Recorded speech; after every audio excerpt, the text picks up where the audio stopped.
Good morning. Welcome to the first Friday in November of 2021, put on by the Clarkdale Historical Society and Museum.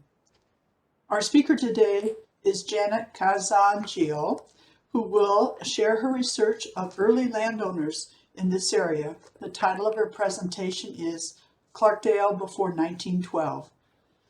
Janet is a resident of Cornville and presently sits on their Historical Society board. She and her husband Steve migrated from New York, where she was a college professor. Also wish to tip our hats and thank the team of First Friday for making this event possible. Nathan Porter, Francine Porter, and Lisa O'Neill. We also wish to recognize those people who have resided for hundreds of years in this our valley before we ever arrived. Janet, thank you for sharing your efforts.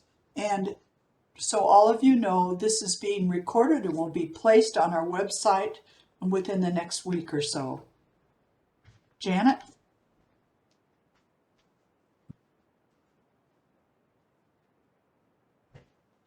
Thank you for having me today, Ruth. My talk today is going to be what happened to Clarkdale before 1912, or what happened in Clarkdale before 1912. So I'm going to be talking about the original settlers. And I want to thank you for having me, and I hope you enjoy the presentation. Okay, hopefully you'll still be able to see my screen.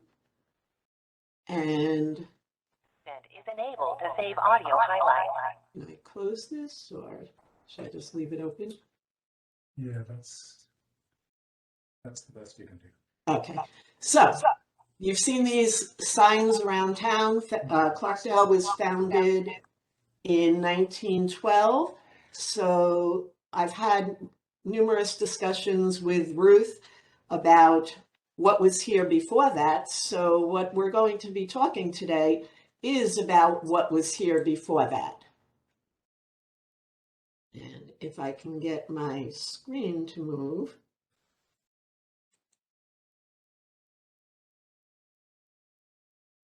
So sources I'm using today will include all of this in this long list. I'm not going to read them all to you. If you have questions later, I can always refer back to this. But I'm using Yavapai County records and Bureau of Land Management records, local history books, newspapers, historic newspapers that are available at Chronicling America and at the Arizona State Archives, and then www.ancestry.com. Now, most of you do know that prior to 1875, the indigenous people were here for over 1,000 years. The land was then claimed by Spain, then Mexico, and by the United States in 1848.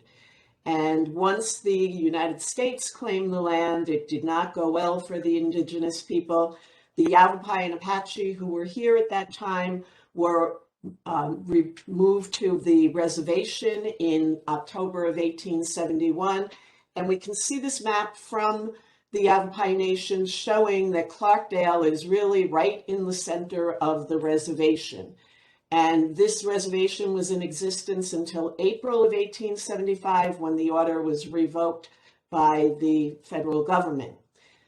In May of 1873, in an article in the Weekly Arizona Miner, we see that Dr. Williams is quoted as saying there were 1,494 Indians living on the reservation, and that the Indian Agency was located near Peck and Company's old building, which burned a year or more ago. So that brings up the question, who was Peck and Company? But also, just so that you have a reference to that, the location of that was where Dead Horse Ranch State Park is today. So, who was Peck?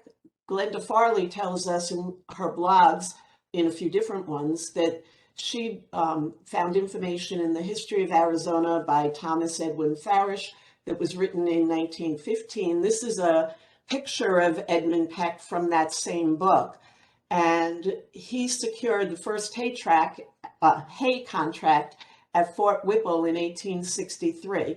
It was for 300 tons of hay at $30 a ton.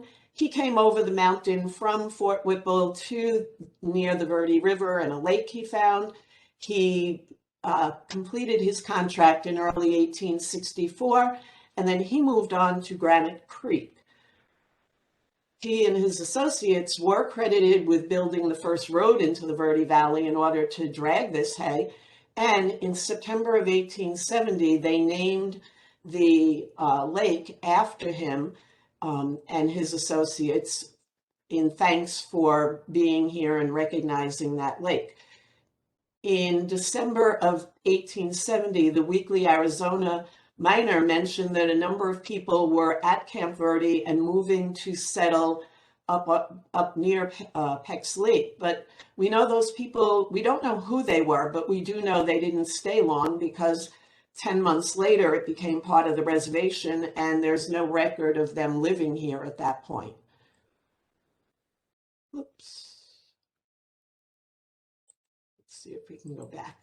Nope, I'm going forward, not back.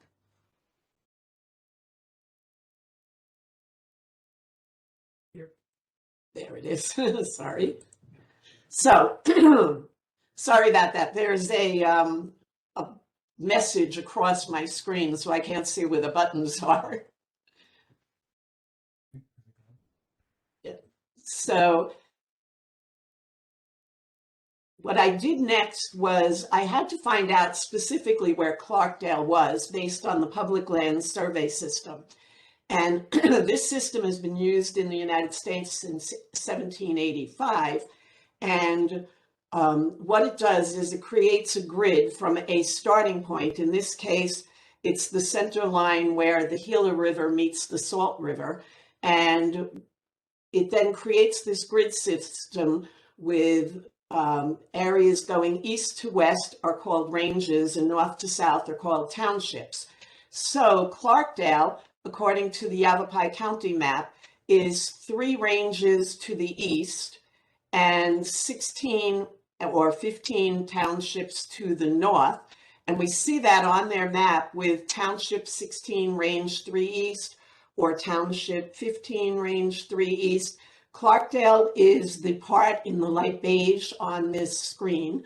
And then what we see is these labels with S. Each little square on the township is then divided into 36 equal 1 square mile areas or 640 acre areas, which are called sections. So Clarkdale goes from section 16 to 21, then 28 to a little piece of 33. And then in Township 15, it goes just sections 5 through 8. And so what we're focusing on is the fact that this is Township 15 and 16 North, so that this allows us to look at the townships in terms of where they were located in terms of historic maps. So if we go back to April and May of 1877, we find out that the federal government sent a man named C. Burton Foster to survey the area that included Township 15 and 16 North, Range 3 East. And these are those maps from 1877. And what we can see in the blue is what became Clarkdale, and there's not much there for Township 15. For Township 16, there's a little bit more activity. So what this gives us is a starting point for where settlers could have come in, because the reservation closed in 1875. People started moving into the area, and now we're going to look at who moved here. Once people moved into the area, most of them were homesteaders trying to own land under the 1862 Homestead Act.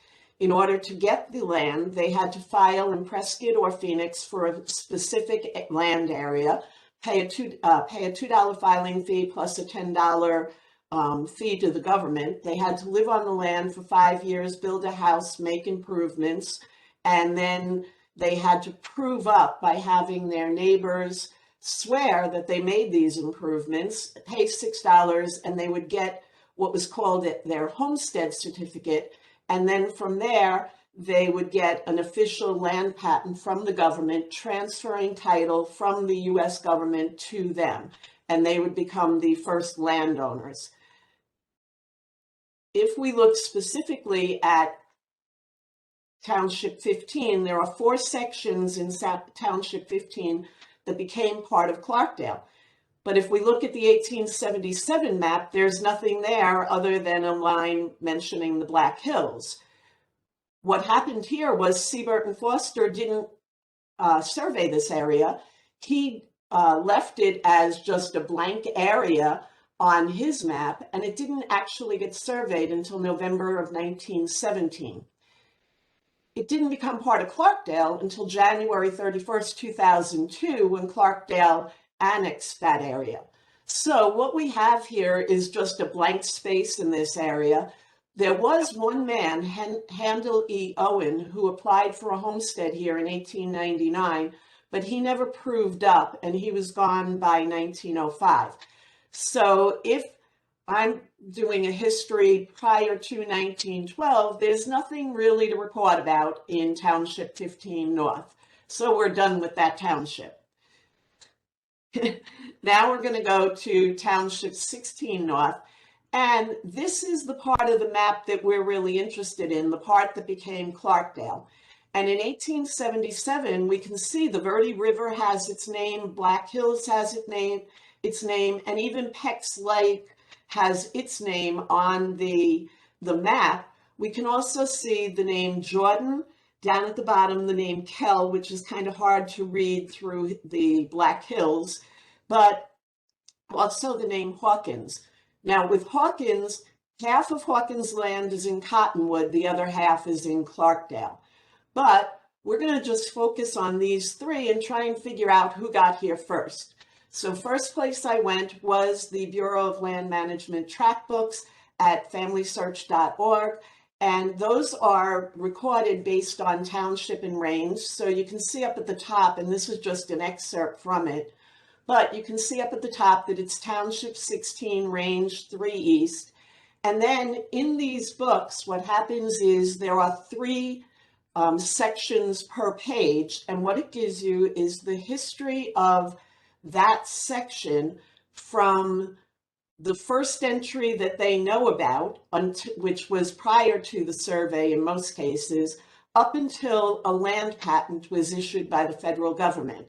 And then what takes over is the county records and the deeds that were recorded by them. But in trying to figure out who got here first, if we go to Township 16 North, Range 3 East, and we check out Section 31, we find out that George V. Kell arrived here. He applied for a land patent on July 28, 1875. He then applied again on September 23rd, 1878. Why did he apply twice? Because remember, the survey was done in 1877. By the time it was officially recorded in Washington, D.C., it was August 23rd, 1878. So anybody who applied before that date had to reapply in order to make sure that their application was valid. So he applied twice, and what we know from a later slide is that he didn't get a land patent, he never proved up. So if we wanted to find the first one who got here and stayed here, it would be William Henry Hawkins over here, whose house was in Cottonwood, but whose land was in both places. The other question is, who is this Jordan? So most histories of Clarkdale mention that William A. Jordan arrived here in 1880. So how is there a Jordan on the map in 1877? Well, two possibilities. One is that it was Edward L. Jordan, who applied for a homestead in Section 17 in 1878. And this is the area he applied for on the map. But notice the name Jordan is right below that. The other possibility is it was his brother, Frank Edward Jordan, and that's who I'm going to guess it probably was. Frank never actually applied for a land patent in Clarkdale, but he was here for many years. And he probably was right next to his brother because they were ranching and farming together in the area. Still trying to confirm that George Kell may have been the first one here, I next turned to Ancestry.com. And what I found out was William Henry Hawkins and his wife, Harriet Melissa Staton, got married in 1850. Between 1851 and 1871, they had 11 children, and voter registrations placed them in the Verde Valley by August 18th, 1876. When I mentioned voter registrations, the rules back then were men had to apply every 2 years or register every 2 years to vote. So the records were kept in what was called the Great Register, and this is a sample page from that book. And these are available at Ancestry.com from the 1860s forward for Yavapai County. And so I found William Henry Hawkins in the Verde Valley in August of 1876. Registration dates were 1874, 1876, and so on. Edward Louis Jordan and his brother Frank, who were born, and this information tells us where they were born and their ages, but Edward and his older brother Frank were born in Cape Elizabeth, Maine, and they're listed in the voter registrations in Peoples Valley in 1876, not in the Verde Valley. So I would think that the Jordans were not here before George Kell, just because they were still in Peoples Valley a year later. They do show George Kell here. If we look, and I've got his name covered, but we see Verde Precinct on this page, and he's the 40-year-old man from Kentucky. He's here as of April 11th, 1876. But we know he was also here a year earlier when he applied for that patent. Oops, sorry about that, keeps going. So next I turn to some other information to figure out who got here and when they got here.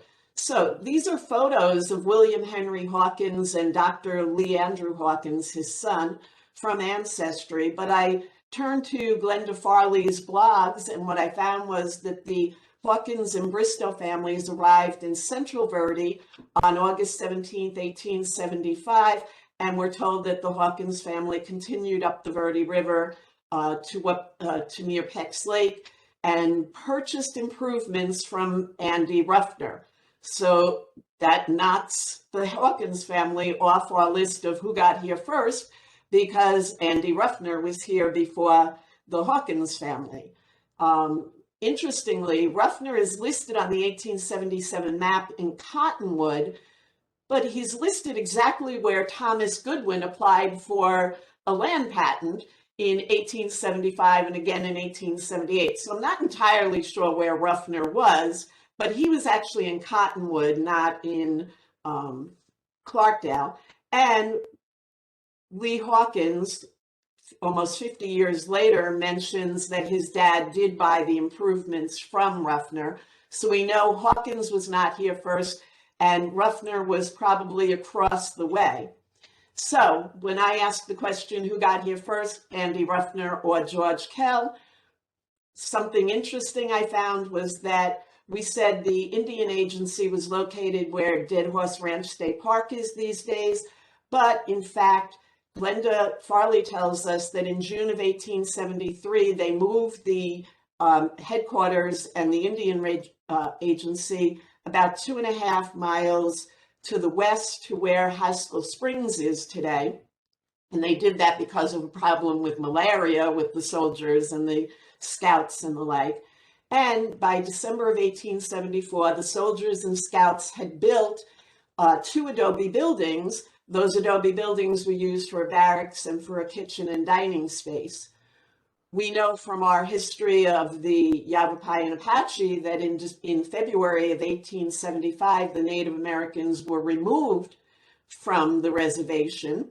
And what we're told in the Arizona Republican in 1899 is that when the Native Americans were removed, Mr. Kell came over from Prescott and purchased what is now the Haskell-Kerwagan Ranch for $300, and he lived there for 7 years.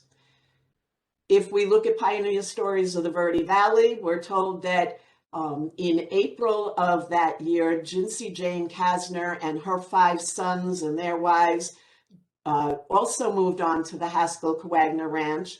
Rebecca mentions that her husband came in from California in 1875, and they settled there on the same ranch that George V. Kell was on. Interestingly, they gave birth to their first child, George Washington Kasner, on August 17th, 1875, which is the same day the Hawkins family and Bristow families arrived in the Verde Valley. But that means that George Washington Kasner was the first child born in Clarkdale. So, takeaway from all of this. George Kell was most likely the first settler to arrive in what today is Clarkdale. He arrived between February and April of 1875. The Kasner family was here before the Hawkins family as well, but after George Kell. M.A. Ruffner was here, but he was more likely in Cottonwood, so I'm not going to count him. I'm going to give the credit to George Kell. And then just to add to that, by 2 years later, Frank Jordan is quoted in the Weekly Journal Minor by telling us that there are 60 families living in Upper Verde by that point. So within 2 years, there's 60 families living here after it was no longer reservation. And Upper Verde in this case means Cottonwood, Clarkdale, and even north of Clarkdale. Oops, this keeps moving 2 at a time for some reason. So next we're going to talk about what happened to George Kell's land. Remember, we knocked Township 15 off our map and we're just focusing on the north part of Clarkdale. George Kell was sitting here in the southwest section of Clarkdale. And if we talk about what happened to his land, by looking at those BLM tract books, we find out that he did apply a second time on September 23rd, 1878, and that earlier newspaper article told us that he was only here for about 7 years.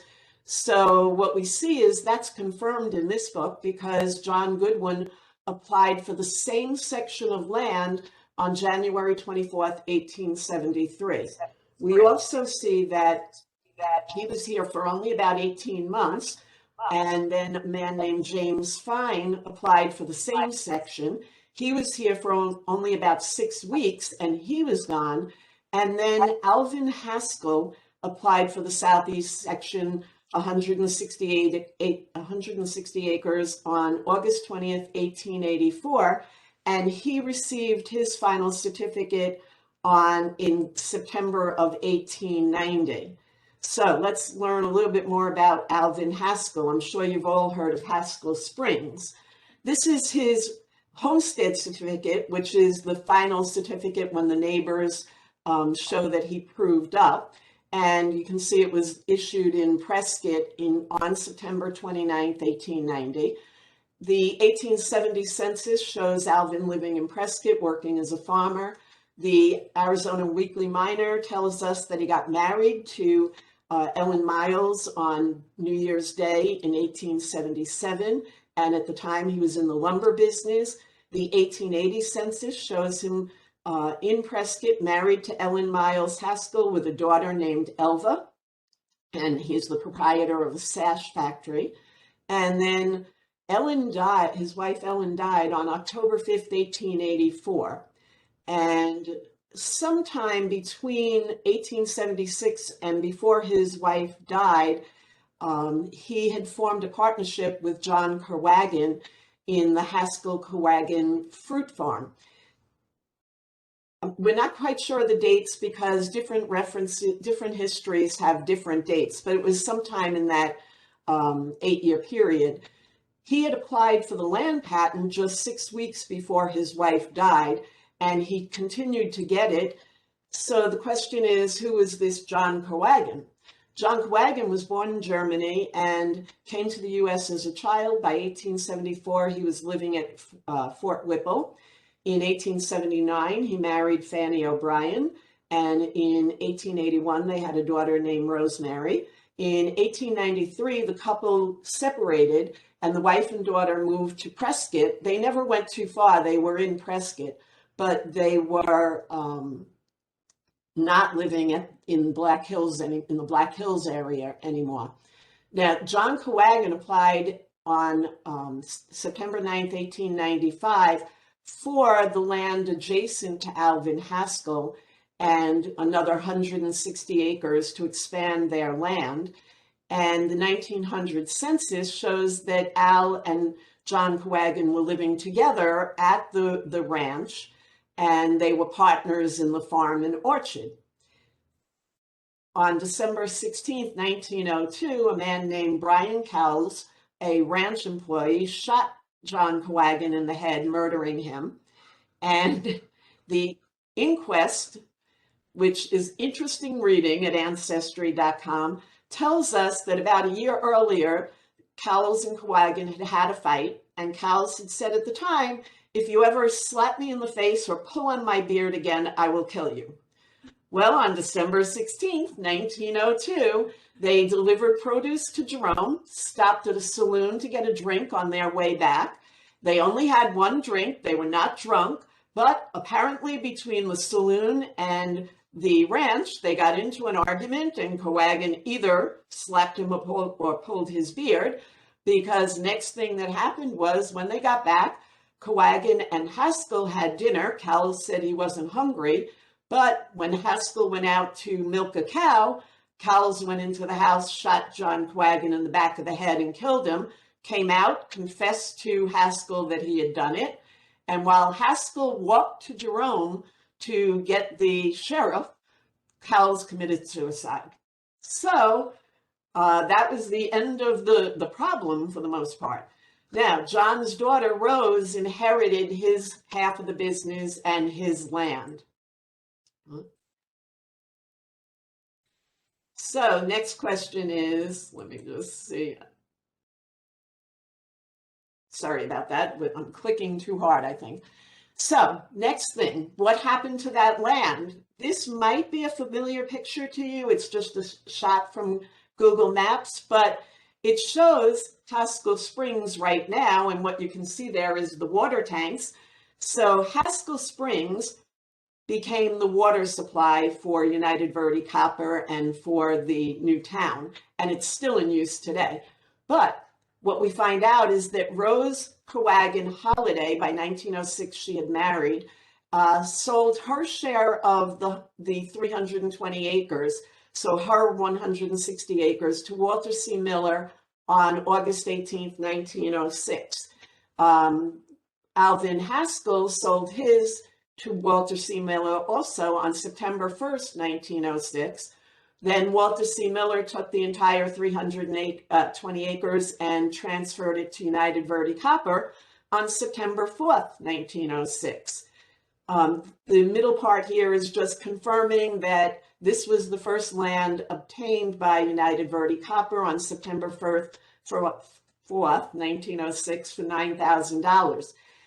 Just because Haskell sold that land or Rose sold that land didn't mean they left. We find that in 1910, Alvin Haskell is one of the founders of the Verde Valley Fruit Growers Association, along with Walter C. Miller, O.J. Ames, Willie Jordan, and Daniel Shea.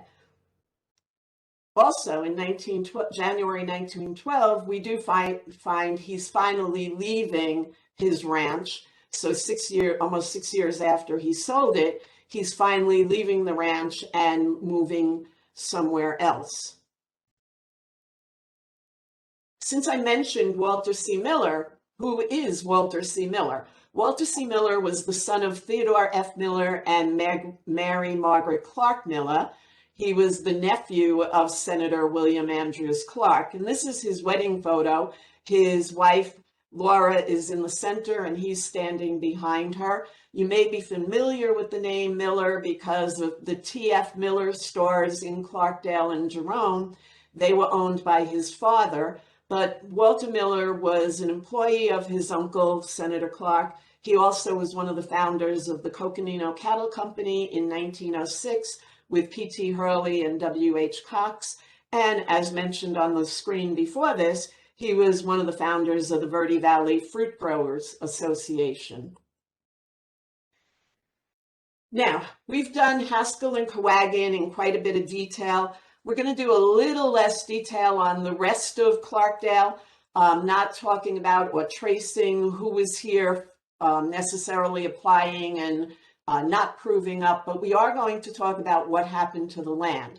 And if we look at this map, what we see is that land patents issued between 1875 and 1912 include all these areas in red.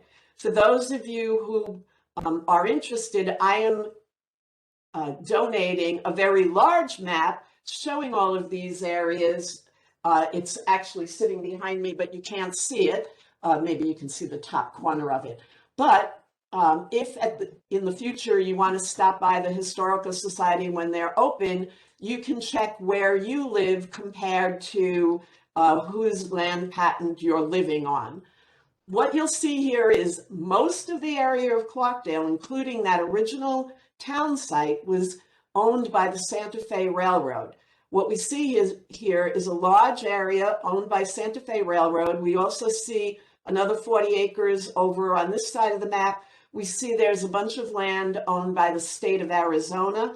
So the question is, who are all those people? Or how did they get ownership of the land? So just to explain railroad grants and state trust lands, and try and do this quickly, but in order to encourage land development with the railways, the federal government agreed to give railway companies large tracts of land, every other section along the railroad route. What they found out after the law had passed was some of that land was already in private hands, so they couldn't give it away. So what they did was they allowed the railroad to pick in lieu of lands or instead of lands for those that were already in private hands. Clarkdale had a lot of empty land in those days. So if we look, the Santa Fe Railway had no intent to build a railroad, but they got the land, 40 acres in 1905. They got 240 acres in May of 1912, another 2,131 acres in October of 1912. And then between 1919 and 1932, they got another 240 acres. They never intended to build a railway here, but what they did was they were able to sell that land to make money to support their railway development. And who did they sell to? United Verde Copper.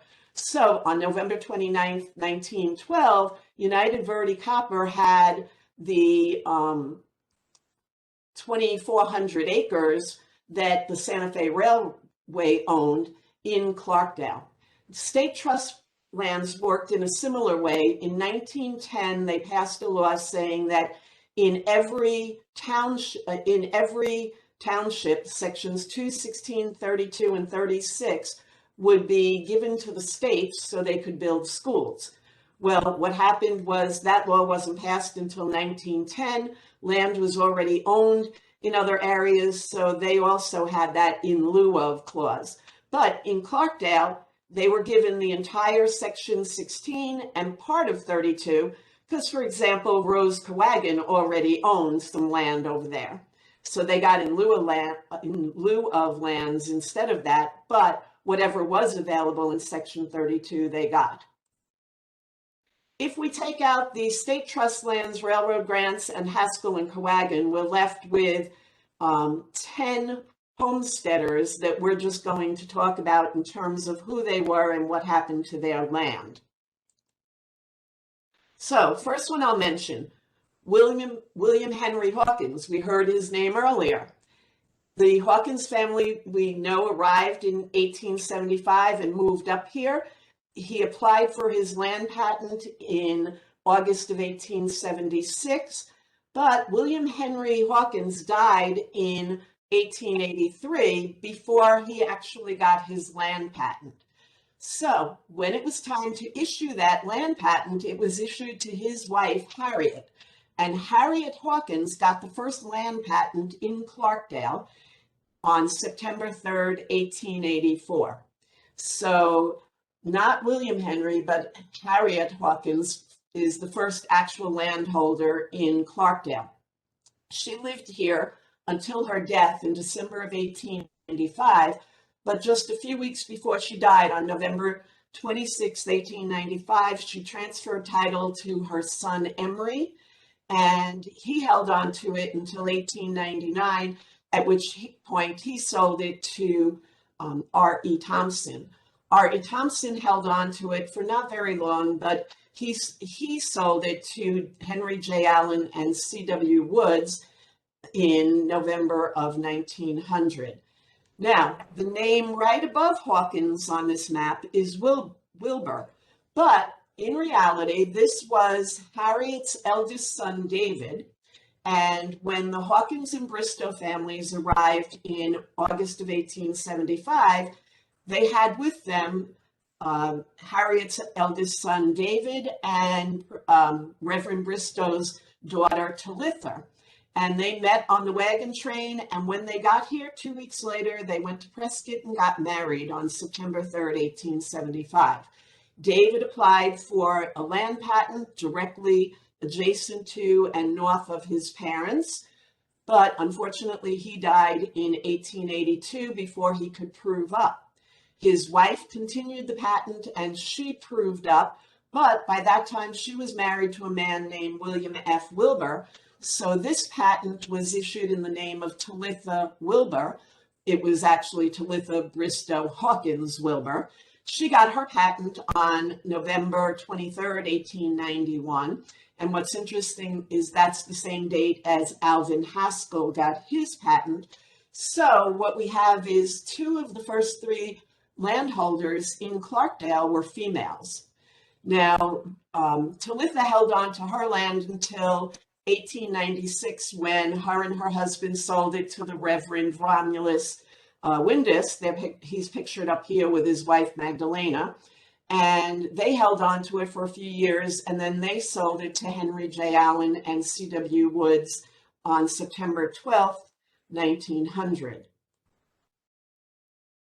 Next one I'm going to mention is Hugh Alexander Brewer. He married Ellen Louisa Hawkins, the granddaughter of Harriet Hawkins, the daughter of her son William Henry Jr. and his wife Mary Alice. They got married in 1894. They were homesteading this area. They had 2 children. And then in 1898, they decided, even before they got their final certificate, they decided to sell the land, and they sold it to Robert B. Cannon. Now, they were here long enough to get the homestead certificate, but not the land patent. They moved to Colorado, and sometime right after May 3rd, 1898, Robert Cannon bought the land. He owned it until he sold it to H.J. Allen and C.W. Woods on March 3rd, 1900. And then the next one I'm going to mention is McKim. That's William McKim. He took advantage of an amendment to the homestead law, and he was not here very long. He was in McCabe, Arizona on May 1st, 1898. He was living in the Upper Verde on the 1900 census, but I don't think he was here more than 6 or 8 months, because what he did was he took advantage of an amendment to the law that said you didn't have to live on the land and make improvements. After you were here 6 months, you could pay $1.25 an acre and buy the land. So he got a cash entry on August 4th, I thought, August 3rd, 1900, and 4 days later, he sold the land to C.W. Woods. So now what we're seeing is all of these last 4 entries all sold to C.W. Woods or H.J. Allen and C.W. Woods. C.W. Woods transferred his land to H.J. Allen in 1901.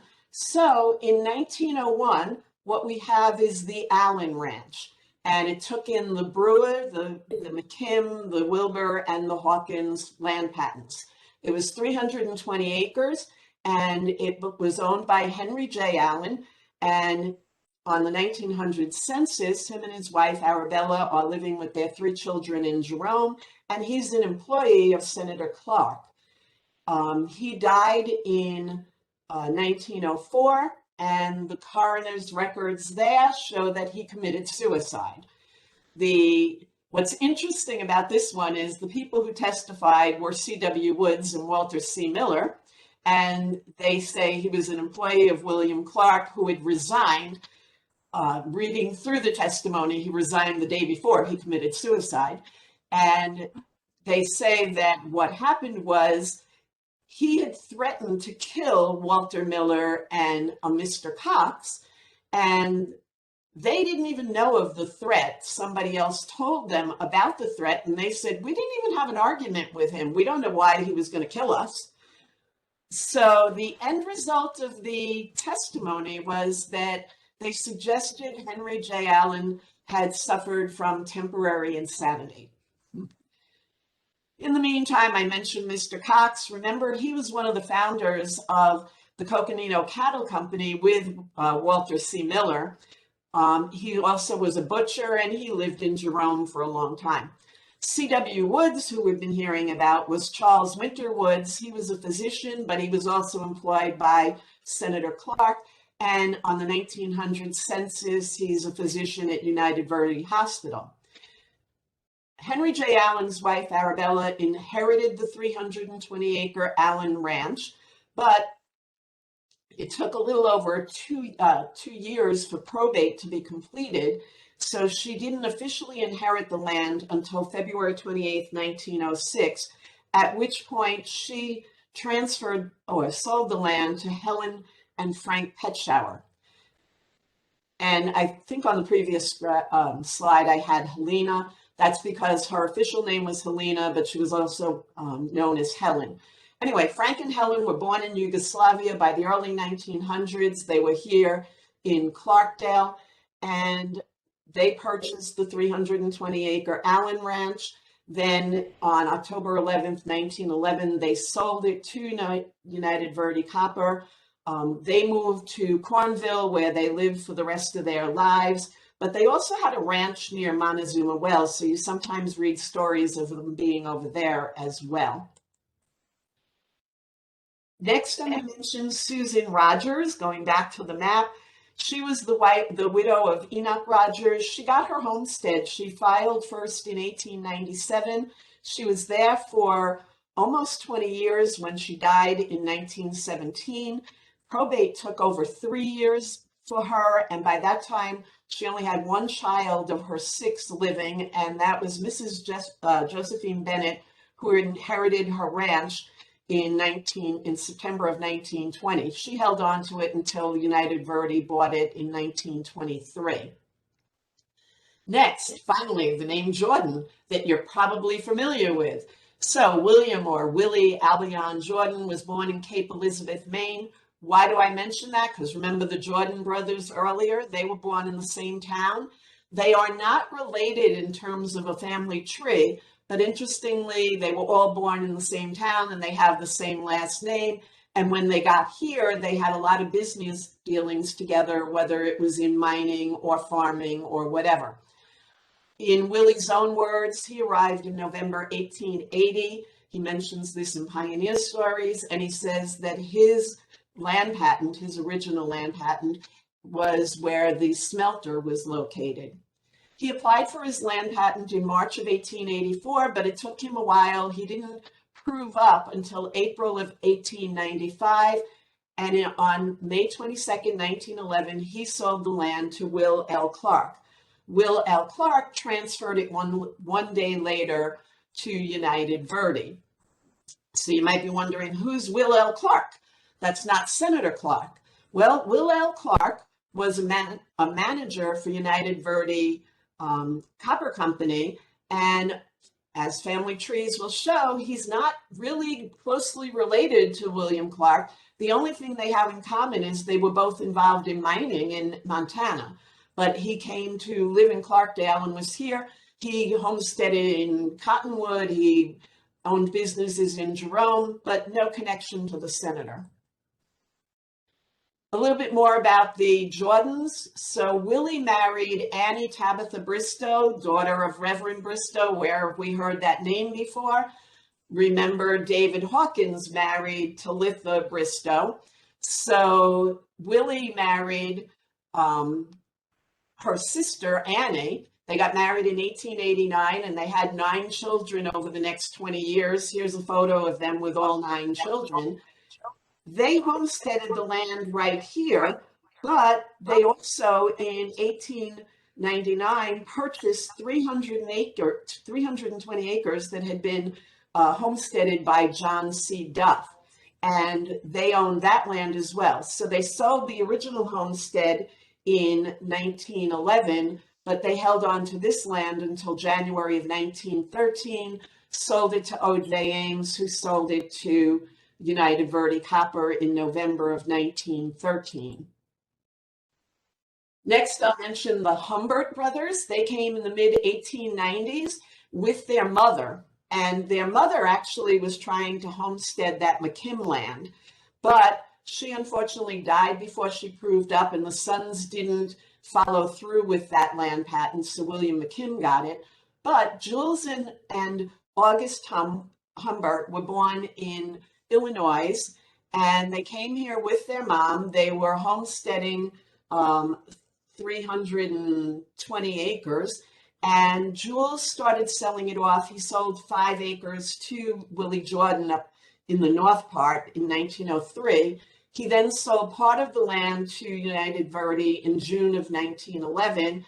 He then sold another 10.88 acres to a man named Ludger Gadet in April of 1912, and he sold the remainder of the land to United Verde in June of 1912. He sort of took the money and ran.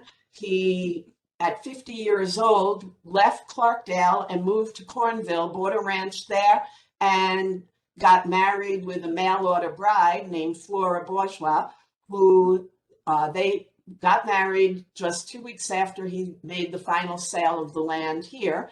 They moved to Cornville and lived there, raised 3 daughters, and lived there until they died. His brother August had married a little bit earlier, not in 1912, but in 1901, again after the mom died. They had 2 children. They lived on the ranch until November of 1911, sold to United Verde Copper, and at that point they moved to Jerome and lived there until 1926 when they went to California. The final 2 homesteaders here. We've got Timothy Shea and Daniel O'Shea, but what family trees will tell us is that, at Ancestry, is that they were actually brothers. The Shea family had been all of them were born in County Cork, Ireland, and not only did Daniel and Timothy come to the U.S. and to Jerome, but so did their brothers Cornelius, Dennis, and Matthew, and their sister Margaret. So the entire Shea family was up in Jerome, and then Timothy and Daniel came over here to Clarkdale and homesteaded their land. Timothy married Sophia Melbourne, and they had 5 children between them. And even though they were living in Clarkdale, they were sharing time. They had an orange grove in Anaheim, California, and the entire family spent time in California and in Jerome, back and forth for many years until the mid-1920s, when they all ended up in California. On October 30th, 1911, Timothy transferred his land to his brother, and then on the same day, Daniel transferred his land, his brother's land, and the land that had been homesteaded by Thomas Goodwin in Cottonwood to United Verde Copper. So he transferred 360 acres of land to United Verde Copper on October 30th, 1911. But Glenda Farley tells us he didn't leave Clarkdale. He stayed here. Even though he didn't own the water rights or the land rights, he stayed here for many years, farming and ranching. And that's confirmed in some news items that I'll mention. They do say he was involved in mining and dairy cows and ranch cattle. He had a merchandising company up in Jerome. But two more interesting to me news articles are one from 1921 and one from 1982 that both say that Daniel Shea was a bootlegger. And in 1921, during Prohibition, what they found was that the 19th hole of the Verde Valley Golf Course was found. The deputy sheriffs found a tunnel bored in the tunnel. There was a 14 by 12 room dug into the side of the tunnel, and it was actually the Brewer Tunnel, named for Hugh Brewer, but it was Shea using it and it was on his property. Anyway, they found a 14 by 12 room there, and it had a large copper instrument with a kerosene heater. It had 6 barrels of partly filled mash and 1,200 pounds of corn that had not yet been ground. And nicely, they distributed that to the poor families of Clarkdale. But in the meantime, they destroyed the tunnel. And then in 1982, a man named John McMillan again mentions the bootlegger and says, even though it's spelled incorrectly, says a rancher named Shea owned the land and a saloon in Jerome. And why I mention this one is because, according to him, when the miners couldn't pay their bar bill in Jerome, Shea made them go work on the tunnel. So that's how the tunnel got built. And that's where the hidden room was. Another strange item, just to add to that, is that in 1905, Daniel Shea and his brother-in-law, Michael J. Bradley, applied to drain Peck's Lake because they wanted to increase their grazing lands.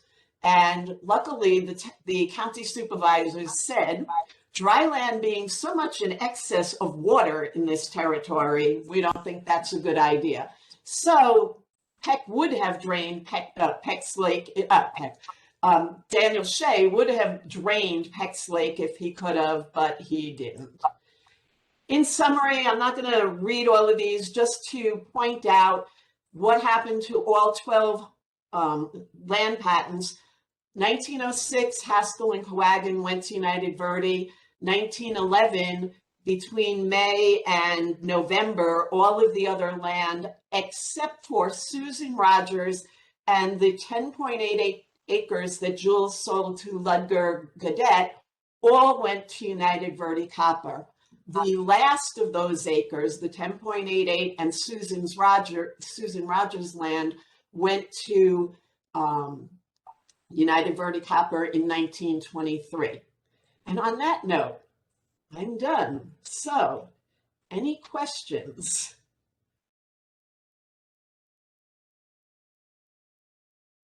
Well, very impressive. I'm sure that Janet's research will be used as a point of reference for many, many years. And I know now why Janet said it took her like 6 months of research to do it.